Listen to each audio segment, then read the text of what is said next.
Alors je suis Mickaël, je suis le Community Manager à Electronic Arts France. Je m'occupe de tous les jeux d'action, donc ce qu'on appelle tout le pôle EA Games, qui inclut notamment Battlefield 1, Titanfall 2, qu'on peut découvrir à la Paris Games Week, Star Wars Battlefront, Mirror's Edge, Mass Effect, et notamment Need for Speed, pour des raisons de calendrier, mais voilà, tous les jeux d'action au sens global.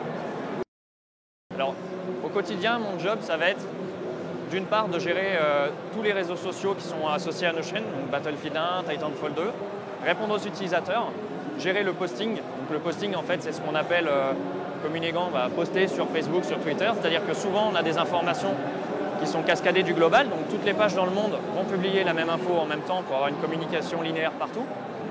Mais on pousse aussi vraiment, à notre niveau en France du moins, beaucoup de contenu créé par la communauté, parce qu'aujourd'hui, si on est là, c'est grâce à nos joueurs. Et on a beaucoup de joueurs qui créent du super contenu et qui va être du coup du contenu qu'on va pouvoir cutter, qu'on va pouvoir couper, du coup exploiter avec leur autorisation bien sûr et pousser sur nos chaînes. On n'a pas qu'une communication verticale, on a une communication vraiment à tous les niveaux. Donc ça c'est une partie de mon travail. Ensuite il y a la partie on va dire gestion des forums, modération, partie aussi de création, beaucoup.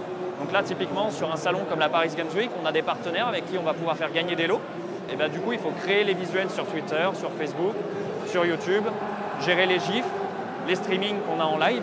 Et l'intérêt de ce job chez Electronic Arts, justement, c'est qu'on ne se contente pas en fait de faire que du posting réseau social. On est vraiment intégré à la stratégie du produit.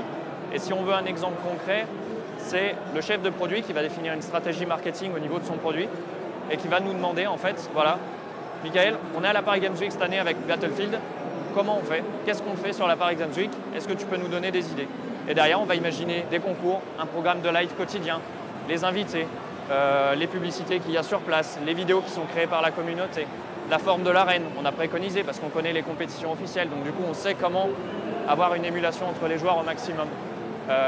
Et l'idée, voilà, donc ça c'est un peu le quotidien, et bien sûr à côté il y a toutes les réunions et les mails quotidiens qui sont un petit peu plus administratifs, mais qui sont quand même importants pour structurer tout ça.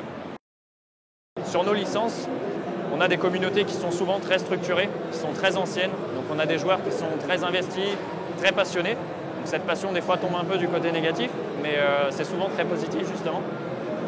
Et du coup c'est ça qui est assez agréable, c'est que des fois oui, on a des mécontentements, c'est notre travail de répondre justement et d'accompagner ces joueurs pour leur trouver une solution, souvent technique. Les accompagner, trouver des solutions avec eux, les orienter vers notre support, leur répondre en direct sur Facebook, sur Twitter pour leur trouver l'information. Et derrière en fait, toujours viser un peu leur satisfaction, c'est-à-dire qu'on cherche avant tout de l'engagement. On ne va pas se contenter de poster un lien vers un site, c'est-à-dire qu'on va essayer de créer une relation avec la personne pour qu'en fait cette personne derrière prenne du plaisir à discuter avec nous, le partage à leurs amis et du coup viennent après tout simplement jouer avec nous